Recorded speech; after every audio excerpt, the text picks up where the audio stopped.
take over for nutrition. Yes.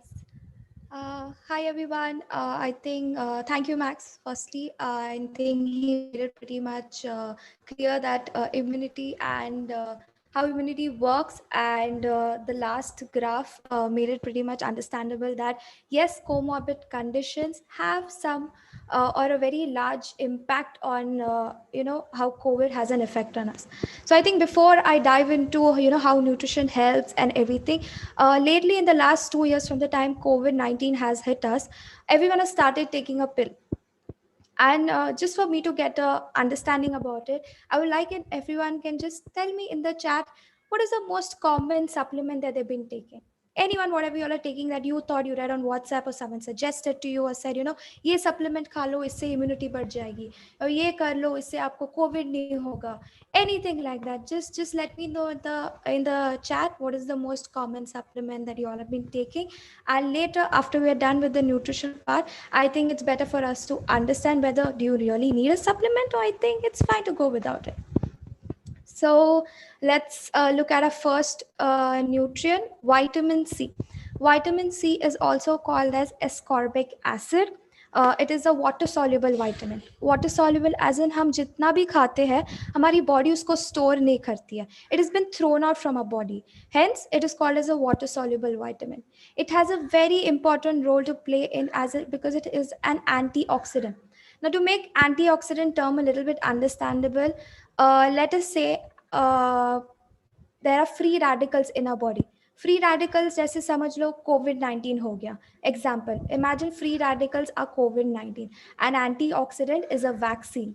Whenever you get COVID-19, you are all hyped up, your immunity goes a little bit low, you're going through a lot of illness, stuff like that. And vaccine helps in prevention. Same way, antioxidant, vitamin C, helps in managing free radicals. What are free radicals? Anything that has been caused when you've been affected by pollution or your smoking, alcohol, stress give rise to free radicals that can be very harmful for our body. And antioxidant helps in cutting that down.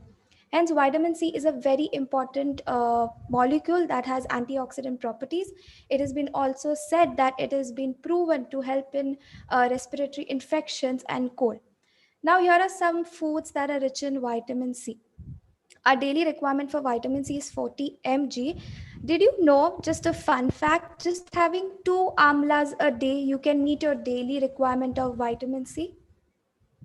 But we still want to go and pop in a pill which will be ranging from somewhere to 50 to 200 mg per day. Do we really need it? I don't think so.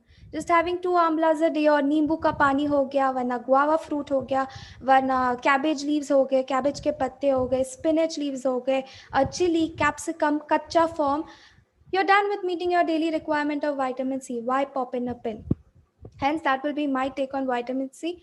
That is, indulge in natural fruits and vegetable coming in. Avoid it being in a cooked form because it kind of being a water soluble vitamin, it gets destroyed when in contact with heat. Have it in a raw form and get the benefits of vitamin C.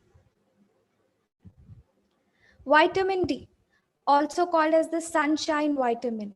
It is a fat soluble vitamin. जिसका मतलब है your body stores it. It's not that when you eat it, it's been taken. Extra amount is also stored in your body. It is needed for immune regulation. Vitamin D happens to come only from sunlight. Yes, we have some sources of vitamin D, but the amount in which it is present is so minimal that you won't be able to meet your daily requirement. And unfortunately, because of a lot of constraint, though we have so much of sunshine in India, we're not being able to be good source of vitamin stores in our body.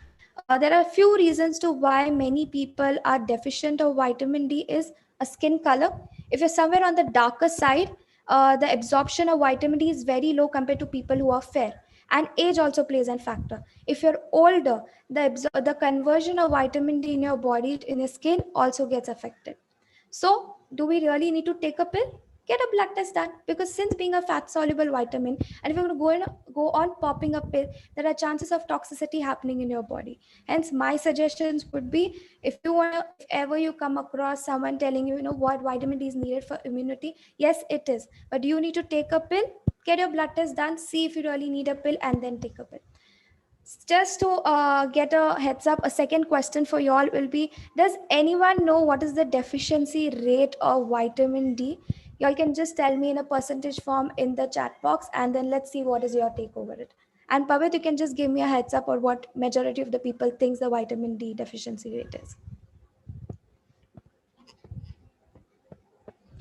Till I think we get the answers, I will also like to state something that vitamin D doesn't come from any plant source food, because there are people who have this questions कि मैं vegetarian हूँ तो मैं क्या खाऊँ, यहाँ पे तो सब non veg है, मैं vegan हूँ तो मैं क्या खा सकता हूँ. There is nothing coming from a plant source, so there's no point we even going to any bhaji or any sabji or fruit saying that इसमें vitamin D होगा नहीं. Pill is the only way, or sunlight. If you want to be in the sun, 10 to 12 is the right time to go into the sun for 15 to 20 minutes without using sunscreen. Being exposed to the sun is the right time and the right way to be exposed to the sun to get your normal dose of vitamin D. Pavit, we have any heads up about the deficiency rate? Majority are saying over 90%. Wonderful. That is right. 80 to 90% of Indians are deficient of vitamin D. It is sad to know this, but it has been proven in a lot of studies that if you're deficient of vitamin D and if you encounter COVID, the complications are very high. So imagine if everyone had good stores of vitamin D, everyone was taking a pill, knowing through their blood test. I don't think we would have seen such bad cases of COVID cases in our last 2 years. But never mind. My suggestion would be please do a blood test before having any pill or vitamin D coming in.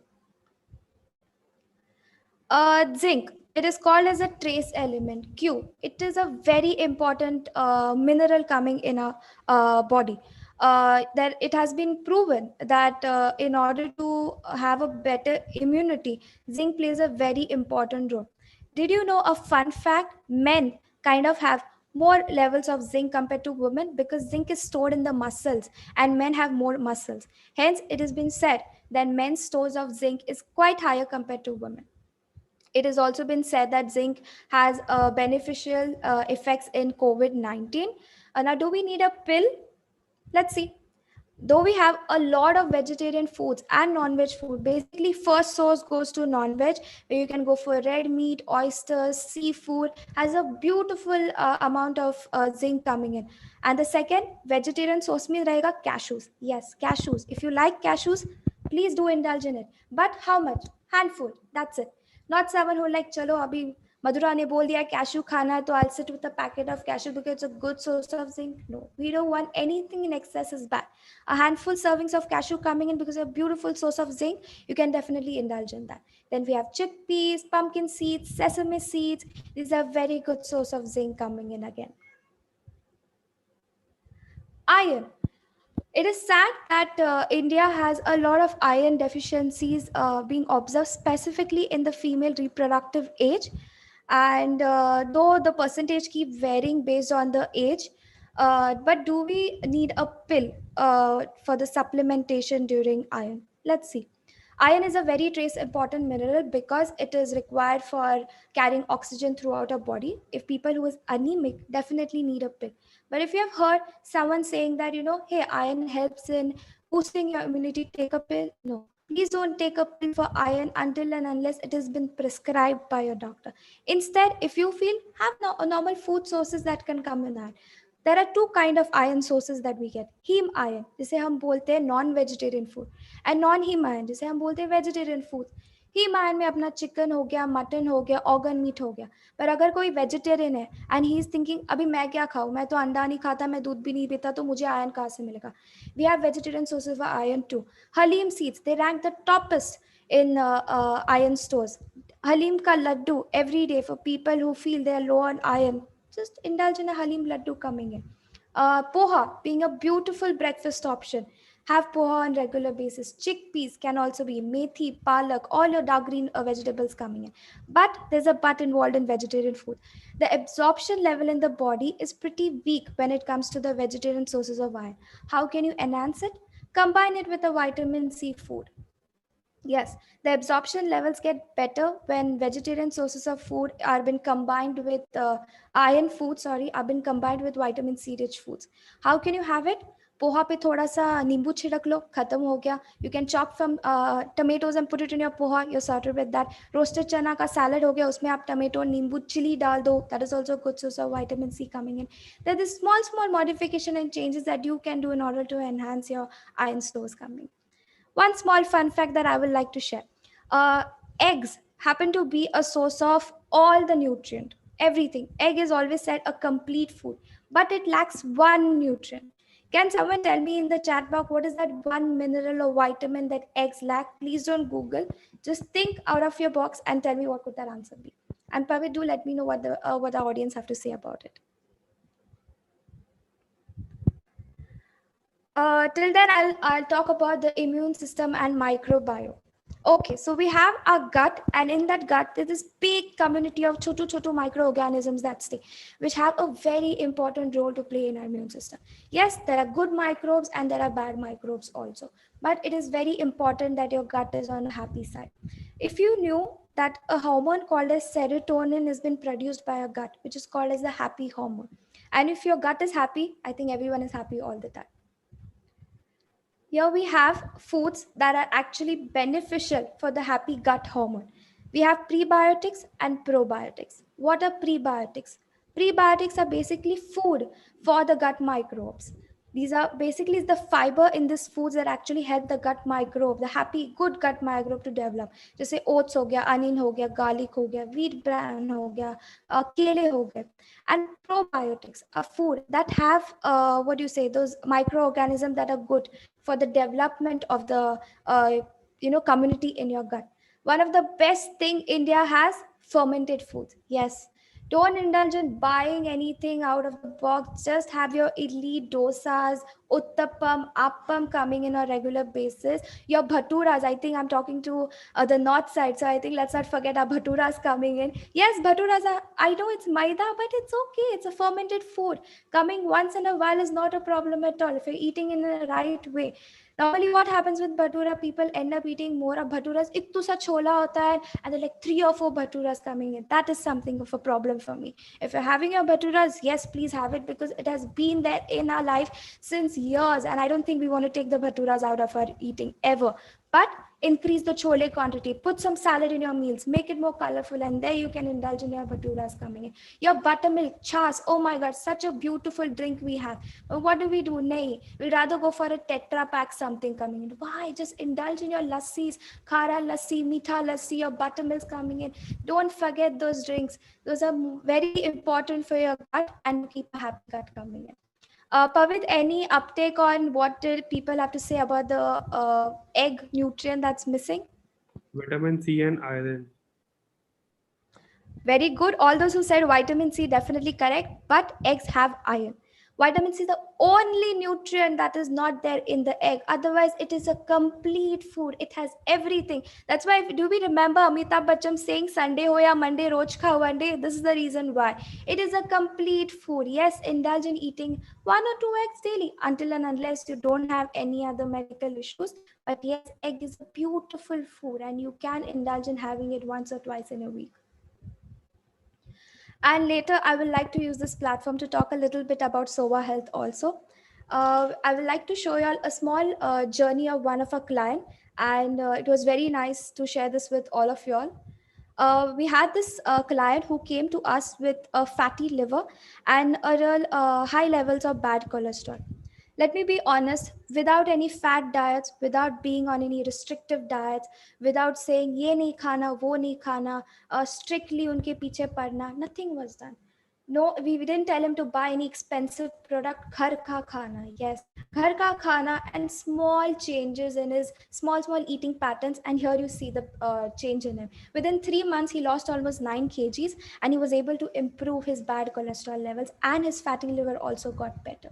So just think about it. Do we really need to go on the strict diet plans and indulge in buying those expensive products? Quinoa हो गया, avocados हो गया, अरे क्यों खाना यार, आम खाओ, अच्छा है, कोई प्रॉब्लम नहीं. अपनी जवार बाजरा की रोटी खाओ, क्यों नहीं खाना? हम ये सब को भूलते जा रहे हैं. We're going and indulging in all those expensive products. But to be honest, you don't need it. You can eat घर का simple desi khana, and yes, you can see those changes. But you need to make small tweaks here and there, and you've been able to see the results over here. So this is one of the journey I would like to share. And how does our program really work? Yes, we look at blood test because many a times hum bahar say we look all good, but we don't know what is exactly happening inside.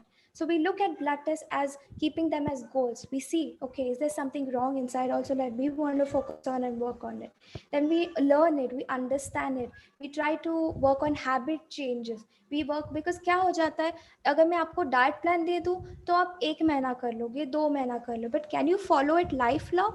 No. But if I tell you, कि hello sir, have garam pani for example every day in the morning, you'll do it for 10 days and it becomes a habit then. Just how brushing our teeth has become a habit now. You want to wake up in the morning and brush our teeth.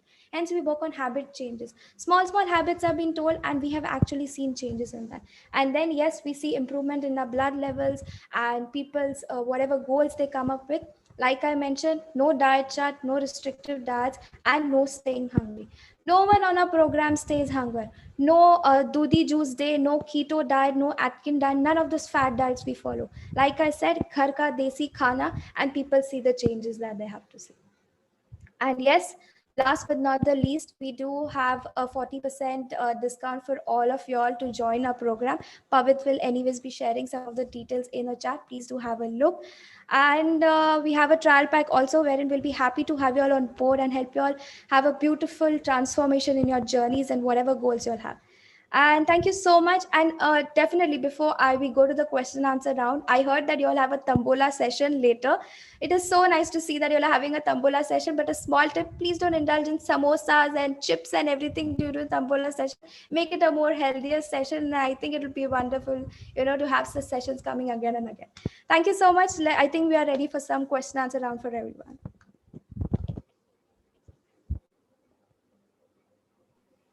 Anyone can unmute themselves and ask the question. I can continue. What should be the minimum D3 level? Minimum B3 levels. Hello? Yeah. Did you say I think B3? it's D3 probably. D3, vitamin D3.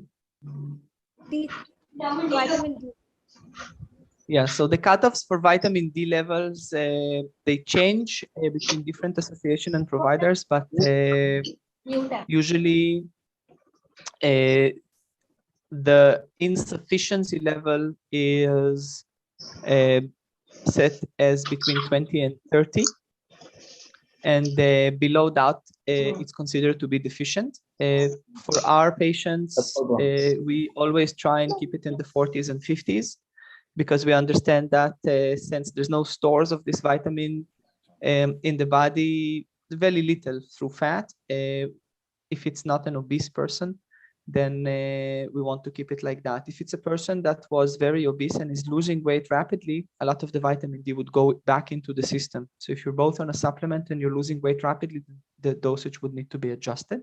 So that, as Madhura said, you don't go into toxicity mode where you have too much vitamin D in your body and it causes the calcium in your blood to solidify and go out of solution, and that can give you pain. And Thank you. If somebody is having vitamin D3 level of 25, what he should do? I think he should use whatever he can, either again sun exposure or supplements to get himself in the 40s and 50s, and every 3 months to do a blood test at least for the first 2 or 3 times to see that this dosage makes sense for them, because 25 is not a good place to be. What should be the dosage? It depends on the person. We usually prescribe a 60,000 IU, 60K IU tablet once a week, because it's just easier to remember to take it once a week. But I don't recommend anybody here to start taking it just as is. As I said, you could overdo the dosage. You can also be somebody that's not absorbing vitamin D through the gut properly. That is also a possible case. Therefore, first see that you're deficient, then pop a pill. Don't do this as prophylactics. It's probably going to do more harm than good. Thank you. And I think I'll just like to add up what Max said. Many a times there can be a medicine interaction. If you're taking some pill and you're taking too much of vitamin D, and if you're not aware, yes, it can be going off toss. So I think definitely consult your doctor, your physician, and then indulge in having a pill. For sure.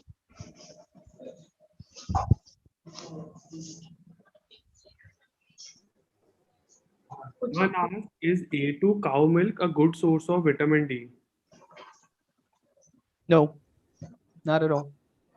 All of the food sources of vitamin D have very little amounts of vitamin D. Yes, we've mentioned some of them, but you cannot fulfill your daily recommended intake of vitamin D from food. That is impossible to do.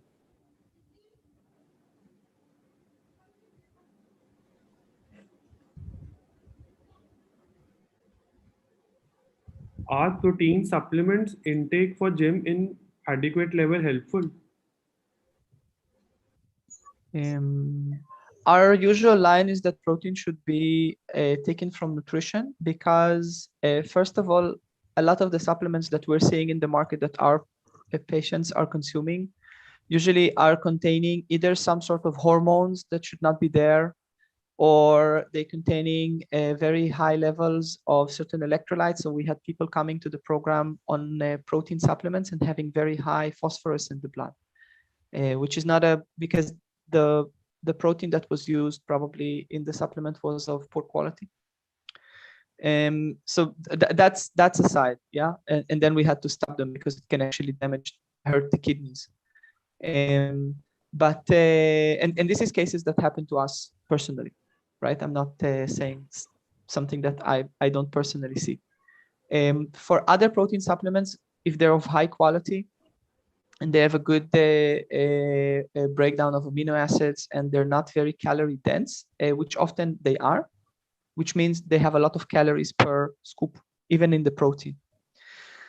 Then I would recommend to either not use them and try and get protein from food sources. Depends on if the person is vegetarian or not. Still, it can be done. Secondly, if the person is really deficient and he wants to supplement this as a protein, I would actually recommend to have the protein supplement along with a meal, because the absorption of the protein happens much better in the environment when there are other nutrients present as well, right? Just like we're not supposed to be having refined sugar, right? Putting sugar in our tea, it's unhealthy. Most people know that. I don't think we should also be having refined protein. Plant-based milk or animal-based milk, which is better? Depends. It depends. So plant-based milk has many advantages, but it's not as nutritious as animal milk, sadly, both through protein and vitamin levels. But for some people, for example, people who suffer from PCOD or hormonal issues, sometimes milk gives them, if everybody can please mute themselves because it's interfering. Thank you. But plant-based milks are less, they provoke less of a hormonal response in some people. And also not all plant milks. For example, soy milk is less advised for these people on soy products in general, but almond milk or other plant milks are actually okay. But I don't, there's a lot of people that saying, oh, you know, this ingredient is bad or this ingredient is good. And the answer is very rarely simple. The answer in most cases is it depends. Who is the person consuming this milk? What for? What are the underlying conditions that this person have or not have, right? And then by that you can make a decision. There's also a big discussion about A1 and A2 milks in India. We usually prefer the A2 version, so because it contains less hormones that are given to cows that produce milk, and we see less of those hormones as well. So it's in a way less processed, I would say.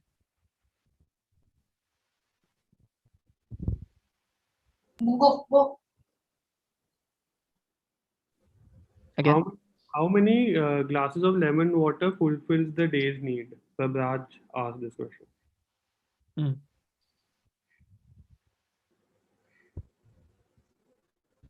How many glasses of lemon water? I actually don't know. Madhura, can you help me out?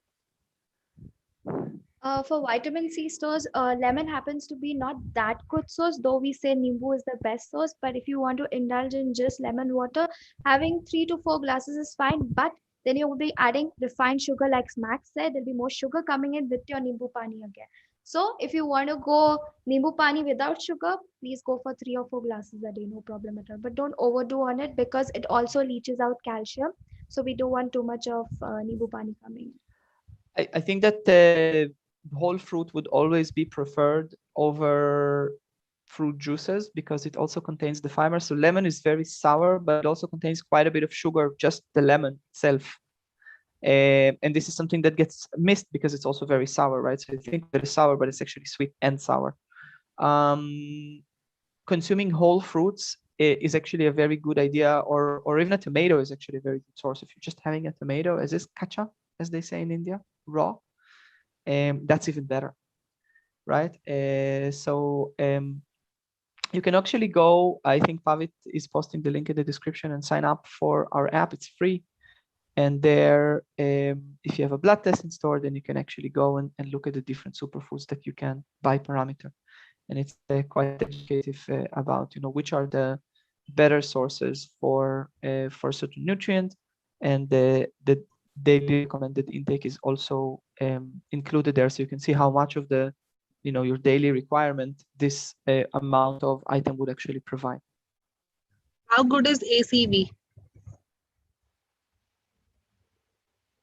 Madhurji. How good It actually ACV? apple cider vinegar. Yes, it actually depends on what context you're asking to have apple cider vinegar. But in general, yes, you can have apple cider vinegar. It has beautiful antioxidant properties. So if you want to have it as a salad dressing, beautiful. You can indulge in maybe 1 tablespoon, 15 ml is pretty good of a serving coming in your place. No problem at all. There's also quite a bit of studies actually backing scientifically the ability of consuming, if you consume apple cider vinegar daily, it actually helps to lower blood sugar. So for diabetics or pre-diabetics, there are scientific evidence that this is helpful. 1 spoon per day.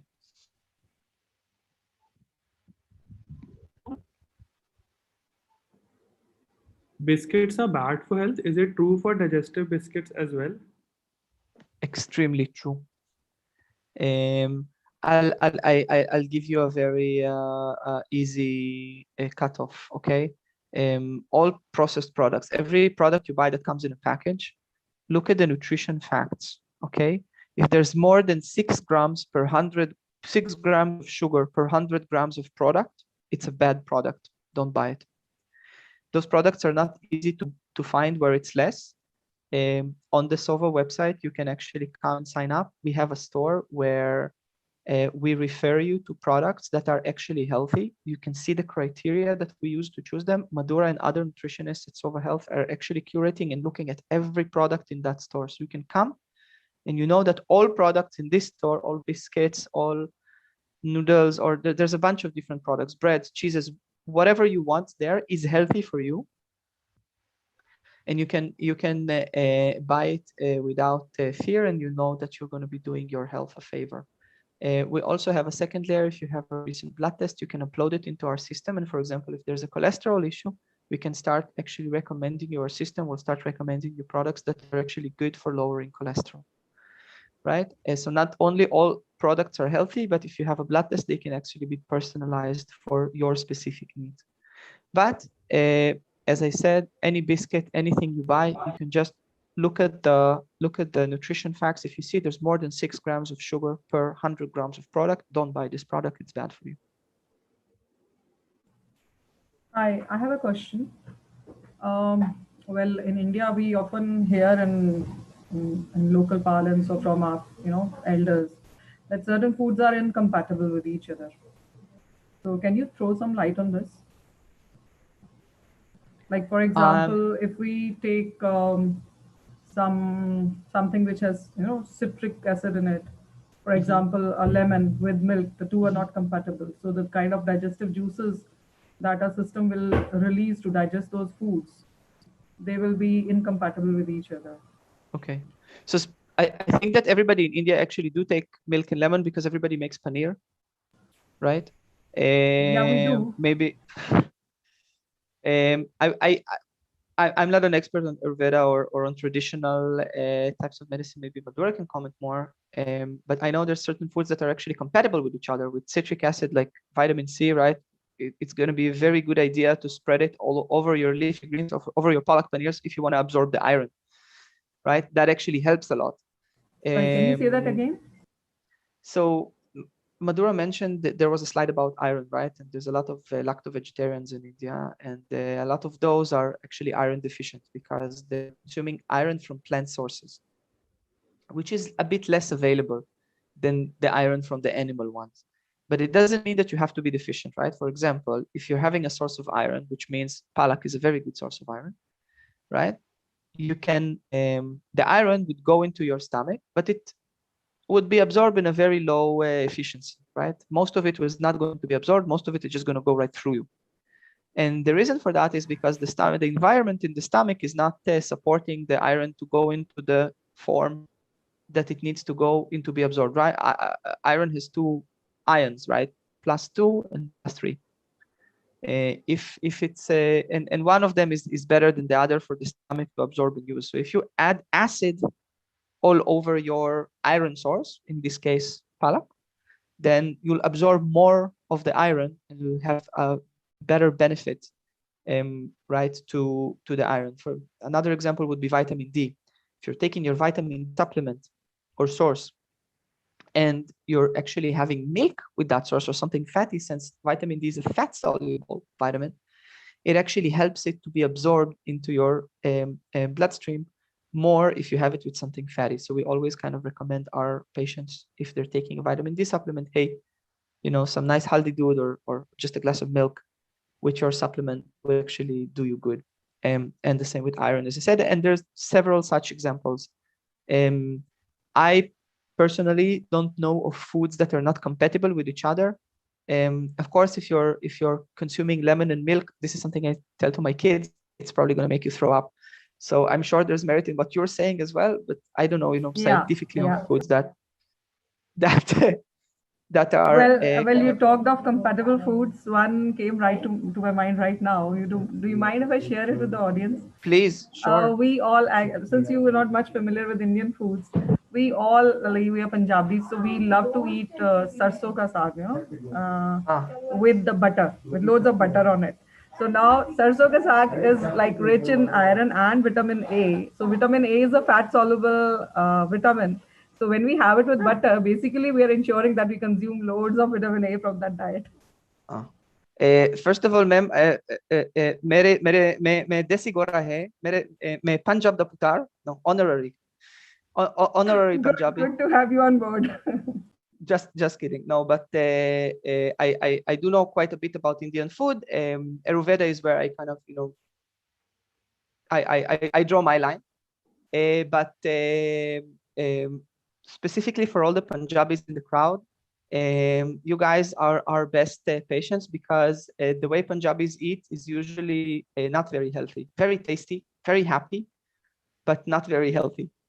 So, yes, it's true that if you have a nice serving of ghee, it would help the vitamin A's and D's, all the fat soluble vitamin, to be absorbed.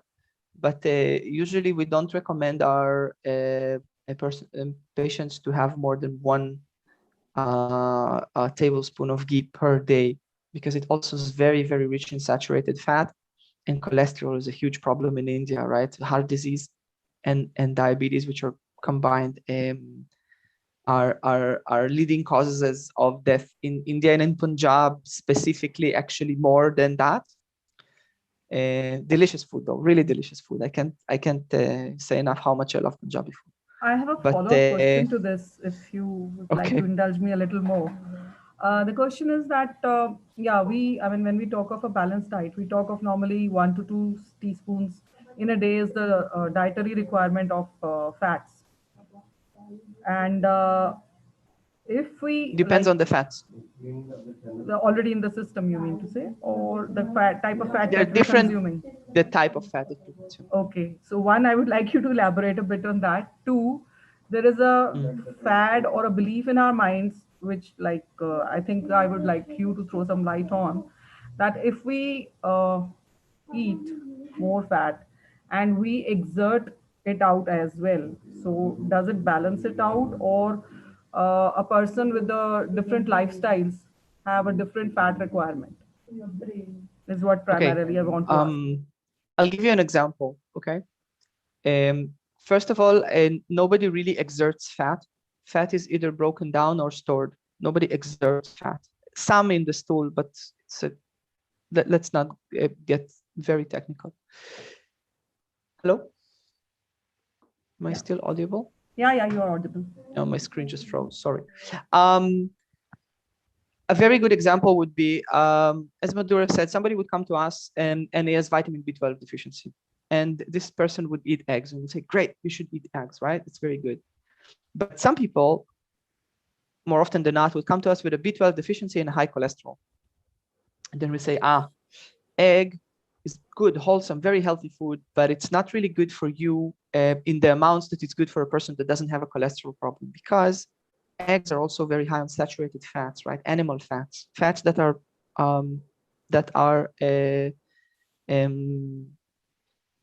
solid in room temperature.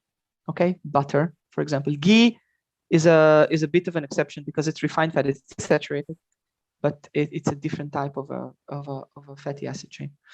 But all animal fats, just as a rule of thumb, right, are good only in very small amounts. Once you start having more and more of that, and fats coming from milk, right, ghee is also an example. Once that is consumed in excess, it makes the liver to work very, very hard. And in India, you see more and more and more people having what they call non-alcoholic fatty liver disease, or fatty liver in short. And this is where the liver is straining very hard, because the liver is the organ that pretty much is the garbage man of the body. It has to deal with all the toxins that we throw at our body, and we throw a lot. And having, a lot of fat and sugar, like a gulab jamun is a very good example, right, of really bad food, because it comes is a huge amount of sugar and a huge amount of fat at the same time, and the liver doesn't know what to deal with first. So fats are needed as part of a diet. We usually prescribe a diet that has at least 20% of fat in it, or even 30%, depends on the person's needs. And but in excess, which often happens in India, fats over time can get you really sick. It can give you liver disease, it can give you heart disease, hypercholesterolemia, blood pressure. It can even give you diabetes, because the liver is straining as well. So fats need to be really meticulously looked at, and plant fats are usually better. I saw there was a question about oils here, which kind of would be a good follow-up to this one. And people were saying, should I have refined oil, unrefined oil? So the answer is as follows. Unrefined oils like olive oil has a very low smoking point, which means that if you start cooking with olive oil, you start oxygenating the fatty acids, and those oxygenated fatty acids, they can give you cancer. They become carcinogenic. So in a cooking oil has to have a high smoking point. Usually high smoking point oils are refined oils. But refined oils have other disadvantages, because the profile of fatty acids is not really balanced there. So what we do on the program is we actually do oil cycling or oil mixing, right? And because we want to maintain the fatty acid profile from the oil, which is plant fat, which is usually healthy fat, in moderation again, so that the person get a good balance of omega-6 and omega-3 fatty acids, so that he can have a healthy liver and a healthy pancreas. Right, so we start cycling oils. We have groundnut oil that we're using, mustard oils, good oils, rice bran oils, and we have a certain system that we use to cycle those oils. Right, so every 2 months there is going to be a different oil, or you mix some of them together. There's a kind of several different philosophies on how to go on this. But in any case, animal fats should be limited. Plant fats should be kind of more encouraged. But carbohydrates need to be complex. So it means you guys have to have fiber in your meal so that you don't spike your blood sugar. And protein has to be of high quality. So it means that every meal should include whole protein. And the ways to do that with vegetarian protein, we can maybe discuss at a later stage. But yeah, this is the Gyan. I think we're running close to the end of our session. Maybe we have time for 1 or 2 more questions. Favit, have you seen something on chat?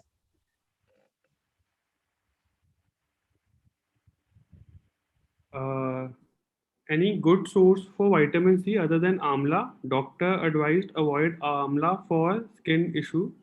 As you said, lemon is not that high actually in vitamin C. So yes, we have better source of vitamin C also. Drumstick leaves are very good source of vitamin C coming in. Capsicum, if you like capsicum, is again a good source of vitamin C. Sweet lime, orange, tomatoes, like Max said, 1 kacha tomato coming in your salad every day with a little bit of capsicum. I think you're sorted to get your good source of vitamin C coming in. So yeah, love it. I have a question. How to overcome sugar cravings? Oh, you should join our program. We're experts on that. Guaranteed success. No, really. So I'll just give you I'll give you a very simplistic view. Okay. The way our physiology works is that when you eat sugar, you crave more sugar after a while. This is the reason we want dessert, right? All of people here can probably relate. I want it because I want Excuse it me. after every meal. So Yes, it means that your meal is unbalanced or you eat too fast. It means you're spiking your blood sugar somewhere. It also means that you're probably more at risk for type 2 diabetes on a more serious note, because it means that your blood sugar is spiking through the day because of the way you eat. Not necessarily even what you eat. Sometimes the how and when you eat are actually matter more. But usually what happens to people, especially Punjabis, you guys like your sweet tooth, is you would have sugar and then your body will get all the sugar in the blood very fast because of the glycemic index of the food is being low, right? So I don't want to go into the technicalities, but what will happen is that sugar would rise very quickly in your blood and then your body will try and catch it with insulin and it would overshoot. There will be too much insulin. What happened is that after 15 minutes, when all the sugar is gone, there's still a lot of insulin in the system, and then the sugar in the blood drops. And because the cells listen to the insulin and they uptake the sugar. And then your body is like, oh my God, my sugar is low. That's also dangerous. Let me have something sweet again. And your mood is changing my because of sugar level rolls between 85 to 95 most of the time. This is actually very good. This is fasting sugar is actually good. So that's good news. But if you want to get rid of your sugar cravings, what we do on the program is we actually start following exactly what you eat through the day. We know on an item basis when you ate what.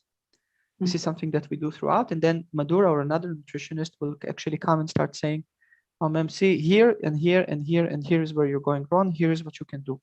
You can have your breakfast earlier. Sorry, yes, carry on, please. No, I'm saying that for different people, this means different things. Some people don't eat sweets at all, but they still spike their blood sugar because they're having white rice and no vegetable, right? White rice, same glycemic index as sugar. Some people, have 4 chapatis and this atta chapatis, you spike your blood sugar. Very simple. So there's a lot of kind of gyan to be shared, and you have a professional that knows you and that can really catch it. And I can guarantee you with a 100 or 99.9% success rate in dealing with sugar cravings. This is something that we're very, very good at. Yeah, because I'm very sure that it slows my metabolism. Too much of sugar. I can feel it.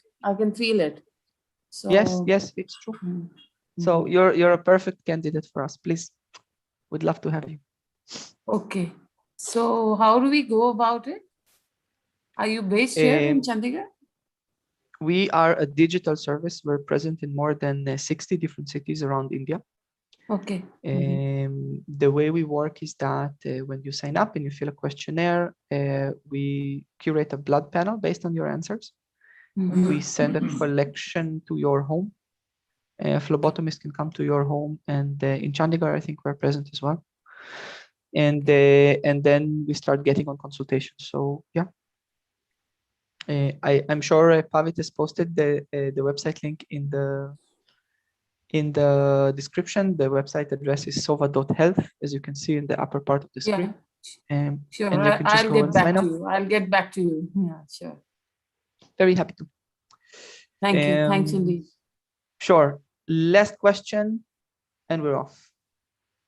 Pavit. Anyone has a question can unmute themselves and ask for the final one.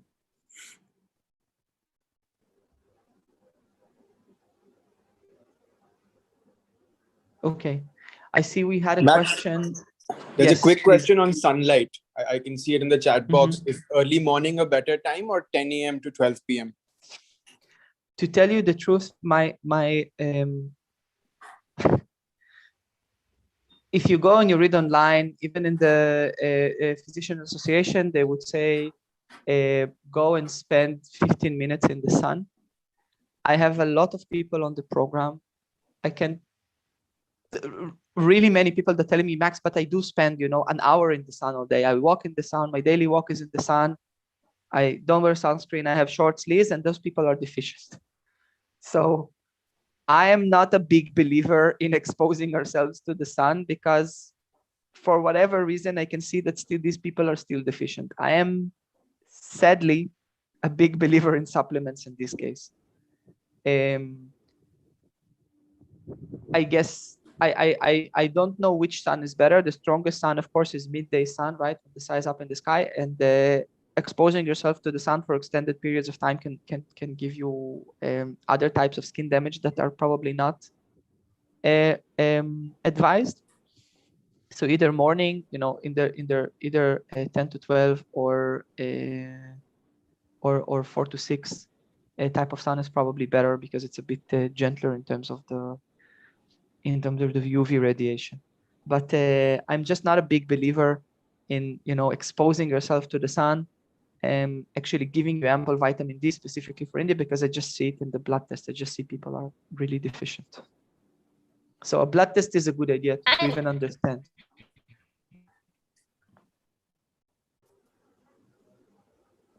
Okay. Any more question?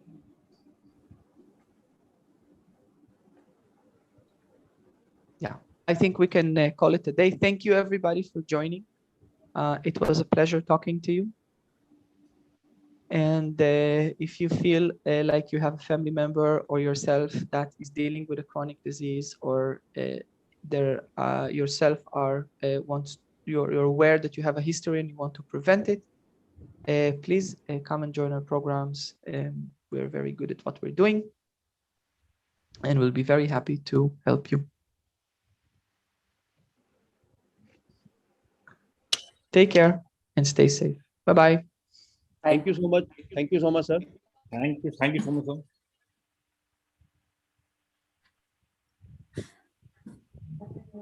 Thank you so much, Karji. Thank you, Babaji. Lovely A session. wonderful session from your side, sir. Thank you. You guys can continue with your Tamura session. Thanks, sir, for having us.